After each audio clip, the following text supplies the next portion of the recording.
Hi, this is Tandy Gutierrez, and this is another Pimp Your Mat stretch. This time we're going to use the foam roller. If you haven't used one before, I love it.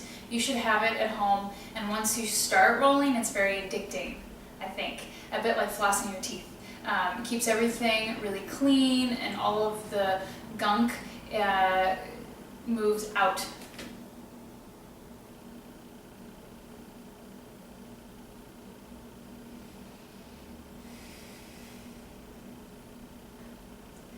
Hi, this is Tandy Gutierrez, and this is another Pimp Your Mat stretch.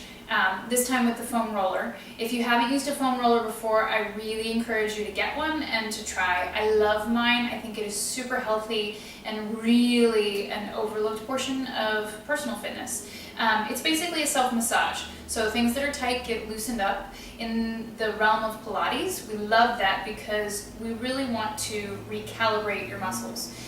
So you roll out the junk, sort of straighten everything up a little bit. Then when you get into the strengtheners, you reformat and basically strengthen it in a better, healthier position. So the request was for things that help with knee pain.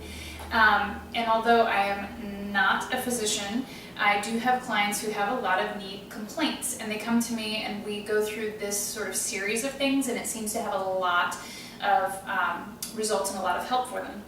So we're just going to roll in the foam roller on your quads, on the front of the legs, and then on the sides. So knee pain can be a result of muscles being too tight and pulling it off in a funky direction.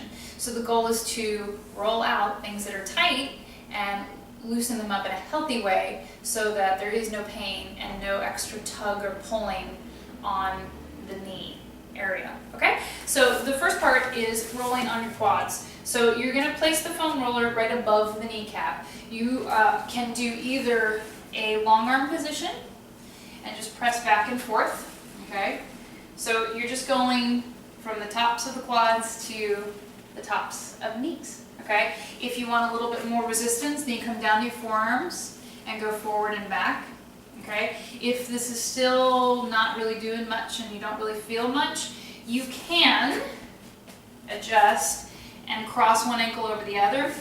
So that just gives you more resistance and more body weight on one leg. When you do it, you're just going to go back and forth like 5 or 6 times, 10 at the most, and then just make sure that you're equal on both sides.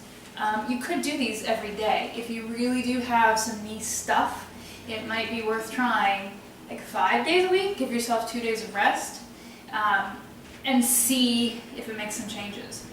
Once you've done the quads, then you're going to roll to the side. Okay, these can be very intense. This is your IT band. This is a super great one for runners. So that gets really tight. It also gets tight seated. So if you're at a desk quite a bit, this one's going to get a little crabby too. So you're going just above the kneecap to the top of the hip, and you can roll forward a little bit and back to see sort of where your sweet spot is. Now, sweet spot does not mean it's going to feel good. Okay? If this is too intense to be leg over leg, then you plant this foot in front of you and take some of the body weight off of that side. And then you're going to switch, however gracefully you can manage that in your own house, and then do the other side. Okay? You can come up to a long arm position if that's too much resistance and too much body weight. It's your comfort level and your edge. So you want to be just on the edge of discomfort so that you know that you're making some progress. You can't be comfy on it. This is not really a comfy one. But the more you do it, the better it's going to feel. And then sometimes when you start, they're so tight, you don't really feel anything at all. Or it's really painful and you're like, I'm not doing this. Stick with it because it's going to get better. So this is your IT band on the other side. You may feel one that's a little more tender than the other. That's okay. If you feel a knot, a little wound up spot, just stop in it. You can do little chugs on it and push through and then go back to the long ones. Okay? So those are the 2 major ones for knee discomfort. If you're like, there's just something funky. Maybe it hasn't been diagnosed, and it doesn't have to be. If it's something that bothers you, try the foam roller. You could do it 5 days a week, and after a week you should notice some difference in it. So that's your Pimp Your Mat stretch really for this week. Thanks.